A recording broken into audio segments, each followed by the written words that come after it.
Kaum Nabi Hud ialah kaum yang diberi kebijaksanaan, kekuatan dan sebagainya oleh Allah Subhanahu wa Ta'ala. Mereka mula menyembah patung berhala sebagai Tuhan mereka, dan bermulalah di situ Allah mengutuskan Nabi Hud untuk berdakwah kepada mereka supaya berbalik kepada Allah. Mereka angkuh dan mendustakan Nabi Hud, dan selepas itu Allah memberikan azab yang sangat pedih sehingga hancurnya mereka dan juga bangunan tinggi yang canggih, yang dibuat oleh teknologi pada zaman itu sehingga semuanya menjadi debu. Saksikan video kisah menarik ini sehingga akhir supaya mendapat ilmu yang bermanfaat supaya dapat berkongsi dengan orang lain.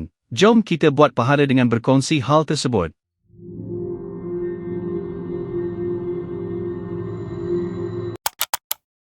Hari ini, insya Allah, kita akan bercakap tentang dua Nabi yang datang sejurus selepas satu sama lain, selepas zaman Nuh, dan ini Nabi. Mereka bercakap bahasa Arab, nama mereka ialah Hud dan Saleh. Selepas banjir, dan selepas Nuh dan anak-anaknya diselamatkan, seluruh dunia telah beriman, tidak ada lagi orang kafir. Dan kemudian kanak-kanak Sam dan Haman, telah tersebar ke seluruh dunia dan mereka semua adalah orang beriman, termasuk seperti yang saya sebutkan, anak-anak Sam. Dan apabila Nuh alaihi salam, selepas banjir, dia menetap di suatu tempat di utara Syria dan selatan Turki. Dan disitulah bahtera berhenti di sebuah gunung bernama Al-Judi di Turki. Dan kami menyebut bahawa Allah menjadikan bahtera itu kekal hingga hari kiamat sebagai tanda mukjizat. Anak-anak Nuh mula tersebar dari Syam, dan apabila menyebut Syam, ianya merujuk kepada Syria, Lubnan, Palestin dan Jordan. Dari anak-anak Sam, bermulalah ianya merebak sehingga ke semenanjung tanah Arab dan sehingga ke Yaman dan Hadramaut. Dan salah satu suku yang merupakan salah seorang anak Sam, ia dinamakan Ak dan Iram, semuanya satu nama untuk satu suku. Puak-puak yang mereka dikenali pada zaman itu, ialah zaman Nabi Hud iaitu puak ataupun kaum Hud. Bagi Saleh pula, nama puak mereka ialah puak ataupun kaum Samud. Mereka adalah puak yang berkaitan. Mereka mempunyai kaitan dan mereka berdua adalah suku berbahasa Arab. Jadi kita mulakan dengan Hud alaihi salam. Hud alaihi salam, Allah Subhanahu wa Ta'ala menyebutnya dalam pelbagai ayat dalam Al-Quran. Dan Allah Subhanahu wa Ta'ala menyebutnya Hud alaihi salam adalah saudara kepada Ak. Allah berfirman, dan kepada kaumnya kami utus kepada mereka, saudara mereka, Hud. Sebab Allah berfirman saudara di sini adalah kerana Hud alaihi salam berasal dari suku mereka. Dan kerana itu Allah menisbahkan firman kepada mereka dengan mengatakan saudara, memanggil mereka saudara mereka. Maknanya dia sangat rapat dengan mereka, sangat berkaitan dengan mereka, sehingga mereka tidak dapat mengatakan bahawa Nabi mereka Hud adalah orang asing bagi mereka. Mereka tinggal di sebuah tempat bernama Al-Ahqaf. Allah Subhanahu wa Ta'ala berfirman, dan ingatlah saudara Ed apabila mengingatkan dan memberi amaran kaumnya Al-Ahqaf. Al-Ahqaf bersebelahan dengan Hadramaut di Yaman. Yaman adalah timur atau tenggara semenanjung Arab, dan Al-Ahqaf adalah negeri yang indah yang dikelilingi dengan gunung ganang yang hebat dan pelbagai gunung. Kaumnya adalah orang-orang yang sangat besar, seperti raksasa,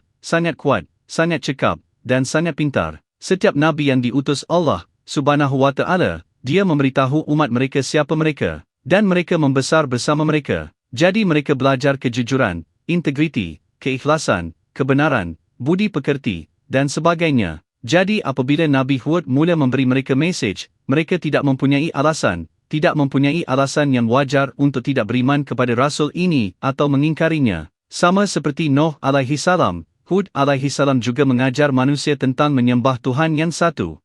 Mereka kembali kepada penyembahan berhala dan mereka mula menyembah patung. Hud alaihi salam berkata kepada kaumnya, wahai manusia, sembahlah Allah semata-mata tanpa mempersekutukannya kerana sesungguhnya tidak ada Tuhan yang berhak disembah selain Allah Subhanahu wa Ta'ala. Kamu tidak mempunyai sesiapa yang boleh kamu sembah selain Allah. Ini menunjukkan kita bahawa isu syirik dan syirik adalah isu utama yang semua Nabi Allah Subhanahu wa Ta'ala berurusan. Allah Subhanahu wa Ta'ala bercakap tentang jenis orang ini yang sentiasa kembali melakukan kesalahan, mencipta Tuhan lain, menyebarkan kezaliman di muka bumi, mengubah ajaran nabi-nabi dan rasul-rasul mereka. Dan syaitan mula berbisik di telinga mereka untuk mula menghasilkan patung, perkara yang mereka boleh lihat supaya mereka boleh sembah. Dan kemudian penyembahan berhala berlaku lagi pada zaman Hud alaihi salam dalam suku Aid. Maka Allah Subhanahu wa Ta'ala mengutus Nabi Hud alaihi salam untuk membimbing kaum Aid beribadat kepada Allah Subhanahu wa Ta'ala. Dia memberitahu umatnya, sembahlah Allah Subhanahu wa Ta'ala. Tidak ada Tuhan bagimu selain untuk beribadah kepadanya. Maka bertakwalah kepada Allah Subhanahu wa Ta'ala. tinggalkan penyembahan berhala ini. Ingatlah apa yang Allah Subhanahu wa Ta'ala telah memberi kepada kamu. Ingatlah apa yang telah dianugerahkan Allah Subhanahu wa Ta'ala kepadamu. Mereka pernah membina istana di pergunungan, walaupun mereka tidak pernah tinggal di pergunungan. Dahulu mereka tinggal di tanah yang rata. Mereka pernah membina istana-istana itu di pergunungan, istana yang begitu unik, demi keseronokan. Mereka biasa membinanya hanya untuk keseronokan. Dan Allah Subhanahu wa Ta'ala berfirman, tiang tidak pernah dibuat di darat. Tiada istana pernah dibuat seperti itu. Dan beberapa ulama katakan, sehingga hari penghakiman, tidak ada istana yang akan wujud seperti yang mereka ada. Mereka maju dalam teknologi yang Allah Subhanahu wa Ta'ala menjadi saksi dalam Al-Quran tentang betapa majunya teknologi mereka. Dengan kata lain, Allah menerangkan kepada kita bahawa mereka mempunyai kuasa. Jenis kuasa yang mereka miliki adalah berbeza dengan otot dan senjata. Ia adalah kuasa ciptaan, kuasa inovasi dan kreativiti di dunia. Kuasa pengetahuan tentang bagaimana kerja dunia. Apa yang mereka biasa lakukan ialah mengikuti. Allah berfirman dalam Al-Quran dalam surat Al-Fajr, kami tetap akan membinasakan orang-orang yang menentangmu wahai Muhammad. Tidakkah engkau perhatikan bagaimana Tuhanmu telah melakukan terhadap kaumnya yang kufur derhaka, yaitu penduduk Iram yang mempunyai bangunan-bangunan yang tinggi tiangnya, sesuai dengan penduduknya, yang belum pernah diciptakan sepertinya, tentang besar dan kukuhnya, di segala negeri. Pada zamannya, Iram adalah bandar mereka, itulah namanya. Dengan tiang yang tinggi, menara yang tinggi, yang seumpamanya tidak pernah dicipta dalam mana-mana tanah. Apabila anda bercakap tentang tiang yang tinggi di langit, kita bercakap tentang mereka membina tiang ini di tempat yang paling janggal, lembah, bukit, gunung, batu, pepejal dan licin, lembut dan sepanjang air, di mana sahaja. Tiang-tiang tinggi yang membawa menara-menara tinggi di langit.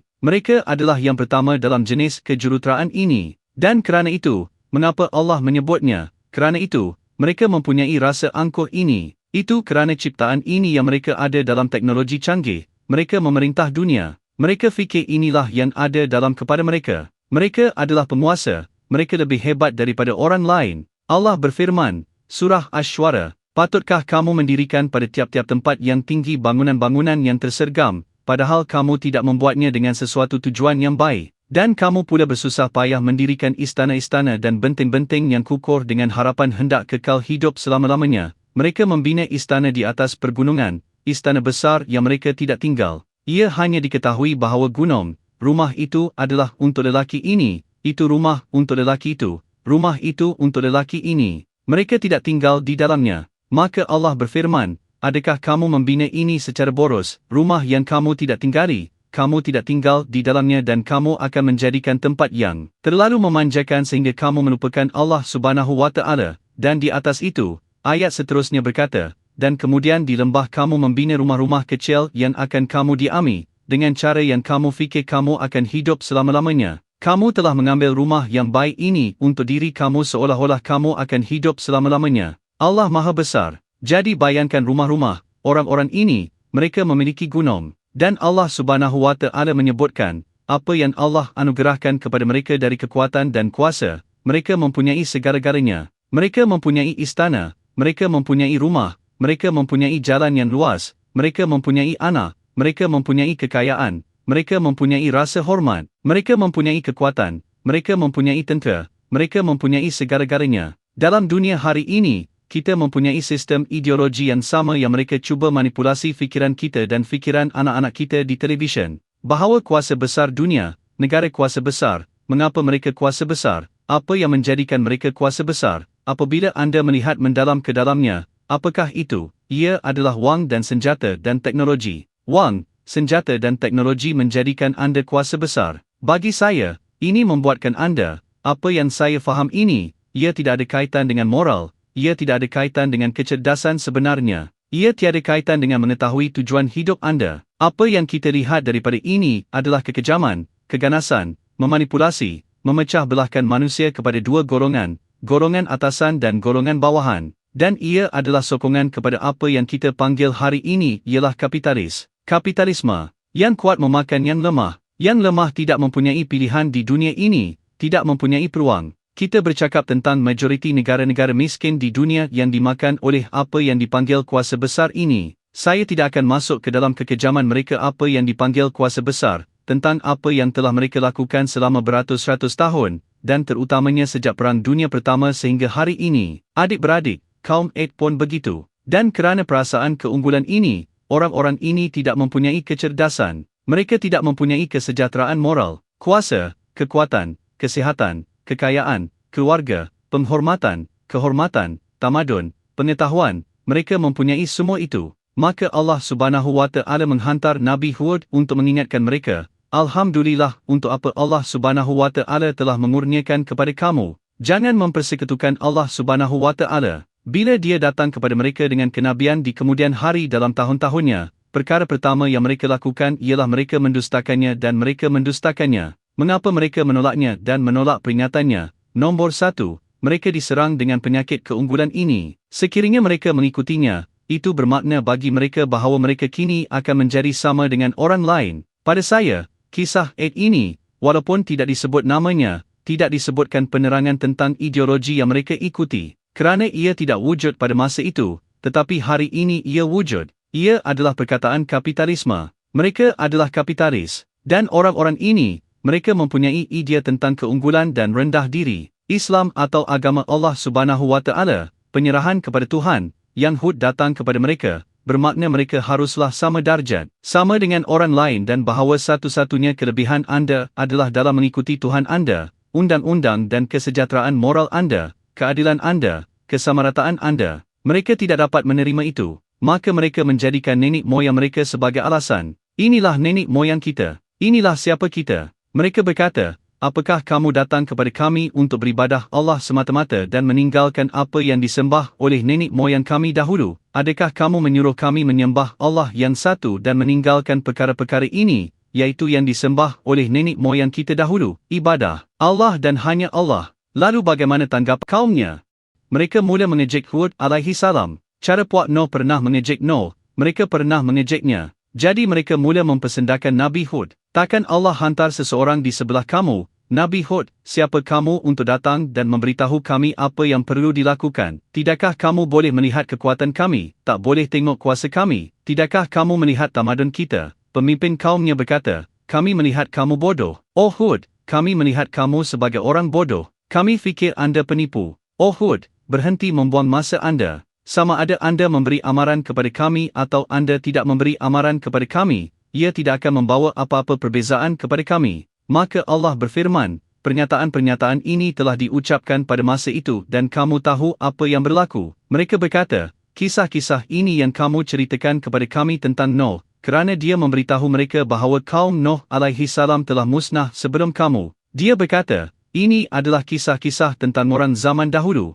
Bagi kita lebih kuat daripada mereka. Kita mempunyai lebih banyak daripada mereka. Kita tidak boleh dibinasakan. Allahu Akbar. Bolehkah azab datang kepada kami? Tidak, kami akan duduk dengan selesa. Dan mereka mendustakan Hud alaihi salam. Dan Hud alaihi salam terus menyerunya kepada Allah Subhanahu wa Ta'ala dan menyeru dia kepada Allah dan mengingatkannya tentang Allah dan menyerunya kepada Allah dan mengingatkannya tentang Allah Subhanahu wa Ta'ala. Dan semakin dia berdakwah kepada kaumnya, semakin mereka berdegil terhadap seruan Allah, dan semakin dia mengingatkannya tentang Tauhid, semakin mereka menentang Tauhid, dan semakin dia mengingatkannya tentang nikmat Allah atasnya, semakin banyak mereka menentangnya, dan makin banyak mereka mengejek dan mempersendakan Hud alaihi salam. Kepada peringkat mereka berkata, tidakkah kamu nampak betapa kuatnya kami, siapa yang lebih kuat daripada kita?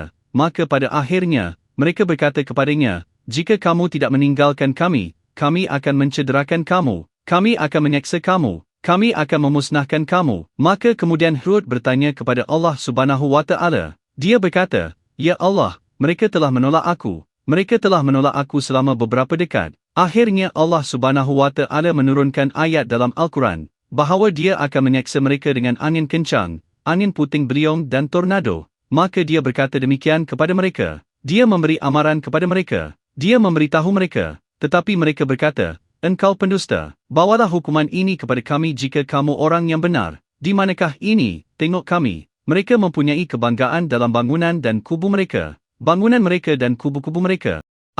Sesungguhnya mereka sombong dan angkuh di muka bumi ini. Mereka menolak kebenaran. Mereka menghina orang yang berada di jalan yang benar. Dan apa yang mereka katakan? Mereka berkata, tidak ada orang lebih kuat dari kami. Tiada sesiapa. Siapakah yang lebih berkuasa daripada kami? Ini adalah soalan yang mereka tanya. Bahkan Tuhanmu sendiri tidak lebih kuat daripada kami. Dia tidak sekata sekuat atau tangguh seperti kami. Mereka berkata, siapakah yang lebih kuat daripada kami? Lihatlah betapa kuat dan berkuasanya kami. Lihatlah betapa kayanya kami. Dan Allah berfirman, tidakkah mereka sedar? Jangan mereka mengakui. Tidakkah mereka mengetahui bahawa Allah yang menciptakan mereka dan yang memberi kekuatan kepada mereka, yang memberi mereka kekuasaan, dan yang memberi mereka kekayaan, dan Dia yang memberi mereka kesihatan, lebih kuat daripada mereka. Mereka berkata kepadanya, bawalah apa yang kamu sedang memberitahu kami. Kamu memberitahu kami hukuman akan datang.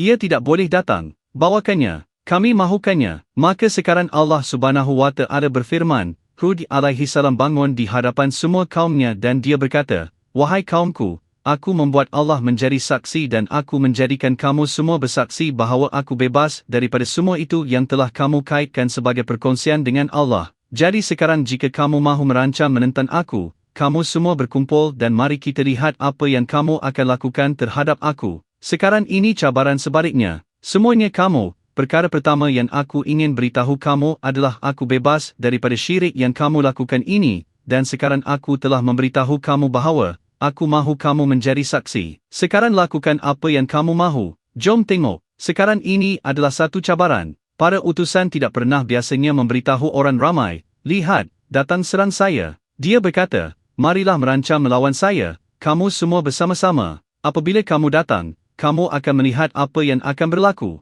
Allah akan membinasakan kamu sebagaimana kamu datang. Ini adalah apa yang dia cakap. Kamu tidak akan diberi tangguh. Jadi mereka tidak datang. Sekarang dia mengangkat tangannya kepada Allah. Ingat, Nuh berdoa panjang. Hud, doa yang disebut dalam Al-Quran. Satu doa, pendek seperti apa-apa. Dia berkata, Ya Allah, tolonglah aku kerana mereka kini telah mendustakan aku. Itu sahaja. Tolonglah aku ya Allah. Itu sahaja katanya. Dan Allah segera membalasnya. Allah berfirman, jangan risau, Hud, tidak lama lagi mereka akan menyesali segala-galanya. Jadi apa yang berlaku? Allah Subhanahu wa Ta'ala memberi kesan kepada mereka dengan kemarau. Kini kebun mereka mula kering. Selama beberapa tahun berlaku kemarau. Dan apabila kebun mereka mula kering, mereka biasa pergi ke tuhan-tuhan mereka, batu-batu mereka, dan bertanya kepada batu-batu itu, kami perlukan hujan. Kami perlukan hujan. Maka Allah Subhanahu wa Ta'ala menurunkan hujan kepada mereka. Menghentikan hujan kepada kaum Ad. Dia menghentikan hujan kepada kaum Ad. Dan dia, kaum Ad, mula menyedari banyak pokok sedang nazah, banyak tumbuhan yang mati, banyak lembu mati. Mereka perlukan air. Apa yang berlaku di sini? Dan kemudian suatu hari, awan kelabu dan gelap datang dari ufuk, awan besar. Dan apabila mereka melihatnya, mereka gembira kerana mereka adalah orang yang sihat. Apabila mereka melihat awan tebal yang besar ini datang ke arah lembah mereka, mereka sangat gembira. Mereka berkata, apa yang mereka katakan? Mereka berkata, wah, ini adalah awan yang indah. Akhirnya ia datang dengan hujan. Awan gelap. Mereka sangat bahagia. Allah berfirman, Surah Al-Ahqaf, maka apabila mereka melihat azab itu sebagai awan yang menghada ke lembah-lembah mereka, mereka berkata, ini ialah awan yang akan membawa hujan kepada kita. Mendengarkan kata-kata yang demikian, Nabi Hud berkata, tidak, bahkan itulah azab yang kamu minta disegerakan kedatangannya, yaitu angin yang membawa azab seksa yang tidak terperi sakitnya. Bahkan ini sebenarnya yang mereka minta. Itu adalah azab Allah yang datang dengan angin. Tiada hujan akan turun. Orang Ad melihat ke atas mereka pada suatu hari, dan Hud alaihi salam telah pergi. Dia telah pergi dengan perintah Allah kerana Allah telah memberitahunya, aku kini akan menghukum orang-orang ini. Tinggalkan kamu dan keluargamu dan orang-orang yang beriman dengan kamu. Maka mereka pergi dan mereka meninggalkan negeri itu. Kemudian Allah menurunkan kepada mereka awan. Apa yang berlaku kepada Ad adalah, mereka memerlukan air. Mereka memerlukan air dan mereka melihat awan datang kepada mereka. Dan mereka berkata, oh lihat, awan datang. Satu rahmat, kami akan pergi untuk menerima air sekarang. Tetapi Allah berfirman, tidak.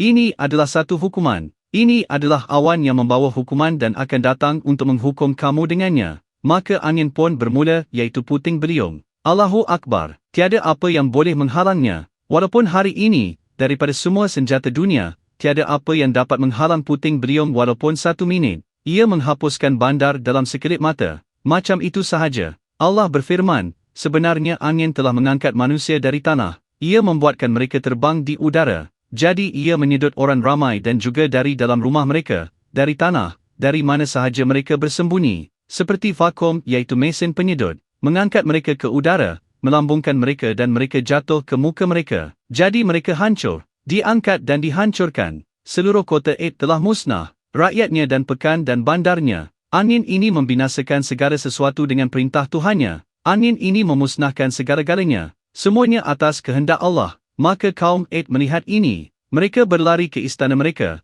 ke rumah mereka, ke pergunungan. Mereka melihat dan pemikiran mereka akan menjadi tidak tentu arah, dan azabnya sangat pedih. Allah menurunkan kepada mereka angin. Angin ini akan menyambar mereka, akan membawa mereka ke langit, dan dengan kepada mereka pertama di atas tanah. Kami kirimkan kepada mereka angin yang begitu kuat selama 8 hari 7 malam.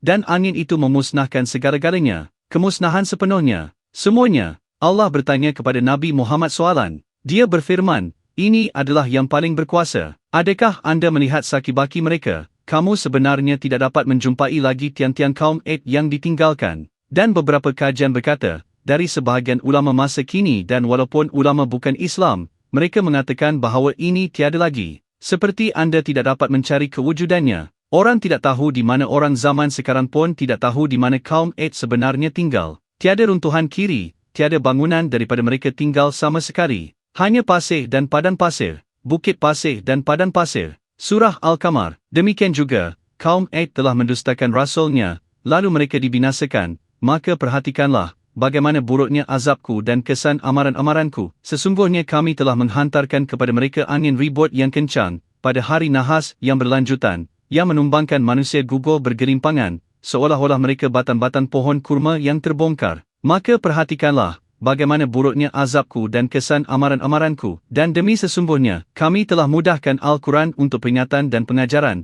Maka adakah sesiapa yang mahu mengambil peringatan dan pelajaran daripadanya? Kaum Ed dengan segala kekuatan mereka, dengan segala kekuatan mereka, dengan segala nilai mereka, dengan segala kesihatan mereka, dengan segala tamadun mereka, dengan segala ilmu mereka, Allah Subhanahu wa Ta'ala membinasakan mereka. Allah berkata mereka telah dicabut dari tanah seolah-olah mereka adalah apa? Mencabut batang pokok kurma, dan kemudian Allah Subhanahu wa Ta'ala menggunakan kalimah yang lebih berkuasa. Allah Subhanahu wa Ta'ala berfirman di dalam Al-Quran bahawa Dia telah membinasakan mereka menjadi hancur berkeping-keping, kehancuran sepenuhnya. Semuanya telah musnah sama sekali dengan perintah Allah Subhanahu wa Ta'ala. Anda tidak dapat menjumpai lagi saki-baki mereka sama sekali. Terhapus sama sekali kerana kesombongan mereka, penolakan mereka, ketidakadilan mereka dan penindasan mereka. Allah berfirman, dan apabila datang perintah kami, kami menyelamatkan Hud dan orang-orang yang beriman bersamanya melalui rahmat kami dan menyelamatkan mereka dari azab yang pedih. Mengapa Allah menyebut kisah-kisah itu di dalam Al-Quran untuk kami duduk dan membaca Al-Quran dan berkata, wow, itu cerita yang indah, itu bukan idenya. Allah menyebut kisah-kisah ini dalam Al-Quran untuk seseorang seperti saya dan anda dan pendengar dan setiap orang yang membaca Al-Quran untuk merenung dan berfikir. Untuk merenung dan berfikir bahawa apa yang berlaku kepada Ed boleh berlaku kepada anda. Apa yang berlaku kepada Ed boleh berlaku kepada kamu, dan jika kamu ingin menjadi dari kalangan Ed, Allah akan membinasakan kamu. Dan jika kamu ingin menjadi dari kalangan kaum Hud, Allah akan menyelamatkan kamu. Dan Allah Subhanahu wa Ta'ala memberitahu kita bahawa mereka akan mendapat azab, bahkan di akhirat yang jauh lebih besar dari azab yang mereka rasai hari ini. Dan Allah Subhanahu wa Ta'ala memberitahu kita dalam Al-Quran di banyak tempat yang berbeza, bahawa Dia telah menyimpan kisah-kisah ini untuk kita sebagai pengajaran. Apabila Hud alaihi salam kembali dan melihat mereka seperti ini, dia mengucapkan kata-kata berikut, aku juga menasihati kamu, tetapi kamu wahai manusia tidak menyukai orang yang menasihati kamu. Allah berfirman, dan Allah telah melaknat mereka di dunia ini dan laknat lain akan menyusul di akhirat. Mereka telah diseksa, mereka telah dihukum di dunia ini, tetapi itu bukan pengakhiran. Yang ada satu lagi ialah permulaan di akhirat, satu lagi laknat yang akan menyusul di akhirat kelak. Jadi pengajarannya, kita ada mata, kita ada telinga, kita ada hati. Bila dengar mesej, biarlah kita ubah hidup kita.